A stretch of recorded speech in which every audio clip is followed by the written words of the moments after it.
When it comes to American car specs, what's the first thing people always talk about? A lot of power. Power. Powerful. Power. Monstrously powerful.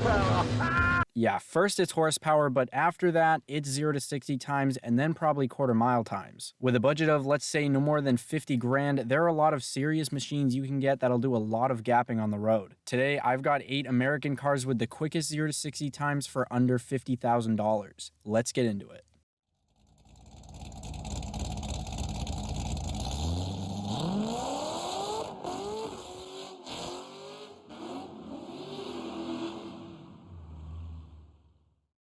Now, first, I have to say, it's always been a pet peeve of mine when other people have lists like this and they throw out unrealistic numbers like a C7 Z06 for $40,000, because it gets people all excited, and then once they find out the price is actually way higher, it's really disappointing.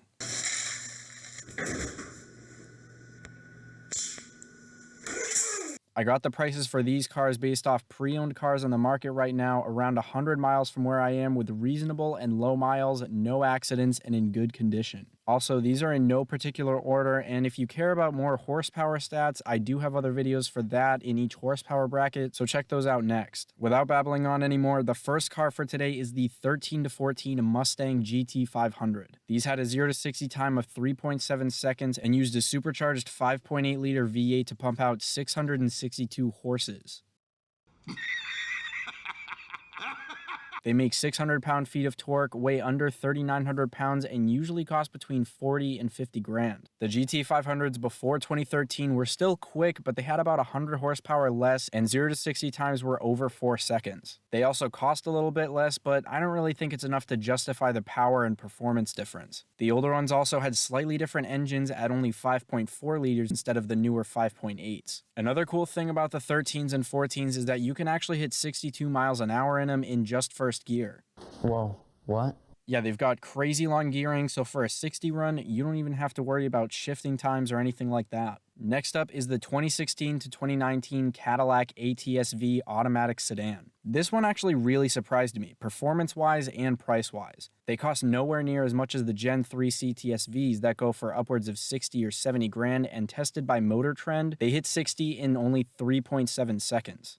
Oh, okay, goddamn. These ATS-Vs usually seem to cost around $39,000 and $44,000, which really isn't too bad for the performance. What I'd say their downside is that they have a twin-turbo 3.6-liter V6 instead of the supercharged LT4 V8 in the CTSs. Like I said, speed-wise for the price, it's still really good considering how new it is and the interior, but I'd still personally probably take something like a slower Gen 2 CTS-V instead, because for that price, I'd need the V8. And so for those reasons, I'm out. Still though, I would definitely say these are pretty slept on, but that's probably just because they're kind of under the CTS-V's shadow between not having that LT4 engine, and overall the CTS has just a little bit more road presence. Next up is my personal favorite, the 14 to 19 C7 Corvette Stingray. Tested by Motor Trend, these are the third car out of all these with a 3.70 to 60 time. They've got 455 horsepower and 460 pound-feet of torque from a 6.2-liter LT1 V8, which actually has an eco mode that turns off half the cylinders, so this thing's basically as fuel efficient as a Prius.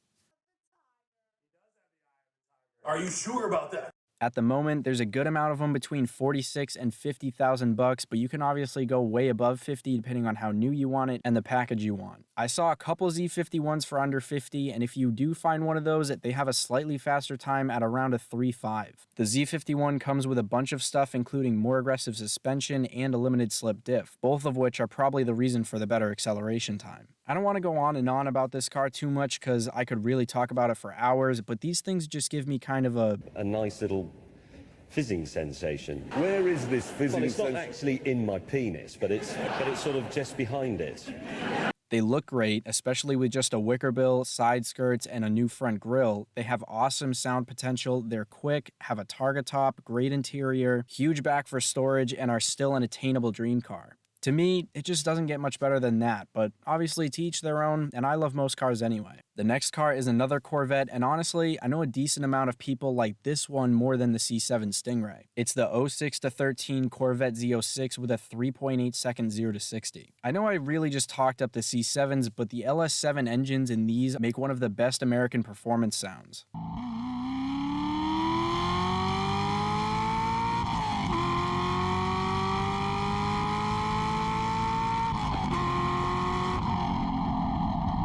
Lord have mercy, I'm about to bust. The big boy 7-liter engine makes 505 horsepower, 470 pound-feet of torque, and they only weigh a little under 3,200 pounds, so they're the lightest car here by far. On the market right now, these seem to usually cost between $40,000 and $45,000, but I'm pretty sure the prices have gone up recently. I could be completely wrong, but I used to think the lower end of these was more around $35,000. Even still, if you want an attainable, bald eagle making, fast, light car that sounds insane and has great power and appearance modding potential, It's free real estate.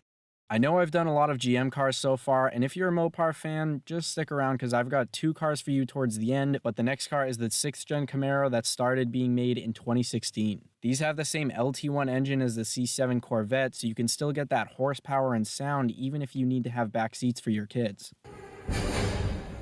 You took everything from me. I don't even know who you are. You will.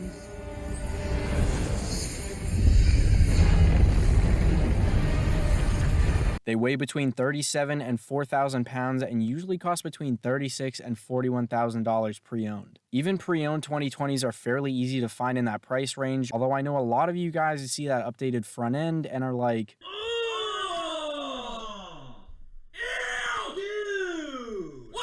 in my opinion, the new ones look best with a black hood, a front splitter, and with those 2 things, I think I like the body color grille center more, but overall, when these are done right, I'd say they look really mean. I wouldn't buy one of these over the pre-facelift ones just because having it a few years newer isn't really worth the price difference to me, but it is something to consider. Let me know in the comments if I'm the only one who doesn't hate the updated front ends anymore. I might be, and that's fair, especially because without the front splitter, they're not really great. I am curious what everyone else thinks though. If you don't really like any of the 6th gen Camaros and you'd rather go for 5th gen, the 2012 to 15 Camaro ZL1 does a 3.90 to 60 and costs around the same amount from what I saw. I thought these would be a little bit more expensive, but they mostly go for between $36,000 and $42,000. They come with a supercharged 6.2 liter LSA V8 engine based on the LS9 in the C6 ZR1s. The 580 horsepower in this is actually what caused Ford to bump up the GT500 horsepower from 550 to 662 in 2013.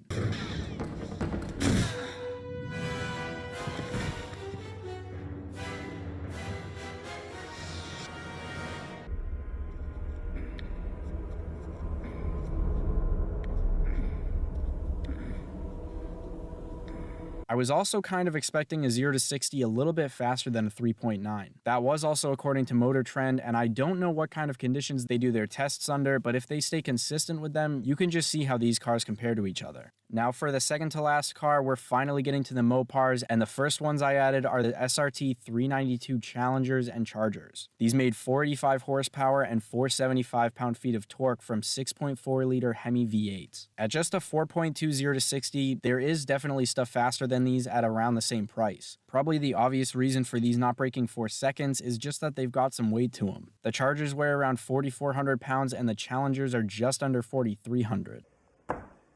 Damn.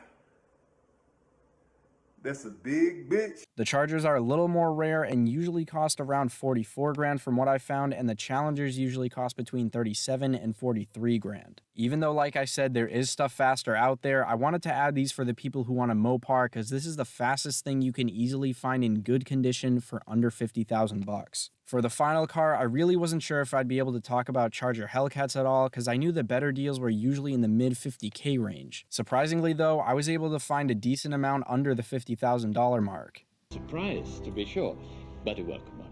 Tested by Motor Trend, Hellcat Challengers do a 3.90 to 60 with that iconic supercharged 6.2 liter engine. These have 707 horsepower and 650 pound-feet of torque and weigh a little under 4,500 pounds. Like I said, I found a decent amount of them near my area for a little under 50,000 bucks, but they were all either at 48 or 49,000. That obviously wasn't counting tax and other fees, so most people will probably be like, You naughty, naughty, you teasing me, you naughty, naughty. and won't even count this one, but I thought it was worth mentioning. Don't forget to throw your votes below if you kind of like the new Camaros or if you think they're still just complete garbage. Garbage. Garbage. Also, let me know if I should do more of these fastest 0 to 60 American cars for different price brackets. I think 30 grand would be a good benchmark to do next, and I might look at other stuff from there. For anyone who's new to the channel, I upload American car news and content like this every week. If there's something you want to see or a question you have, leave a comment below or send me a DM on Instagram. As always, I want to thank every single one of you for watching. I really appreciate you guys. I'll see you all next week. Have a great day.